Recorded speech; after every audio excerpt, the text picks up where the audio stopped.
आज हम करेंगे बर्फ का केस साफ। गंदा हो रहा था बहुत टाइम से, तो मैंने सोचा आज सुबह ही सुबह इनको साफ कर दिया जाए।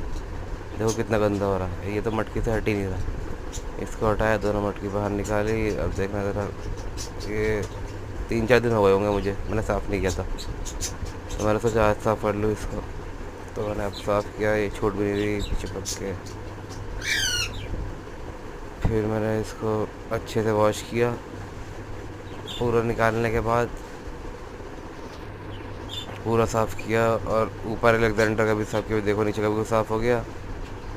उसके बाद मैंने अलेक्जेंडर का भी साफ़ किया, नहला भी दिया इसे, और अपना प्लम हेड उसको भी साफ़ किया। तीनों साफ़ करा।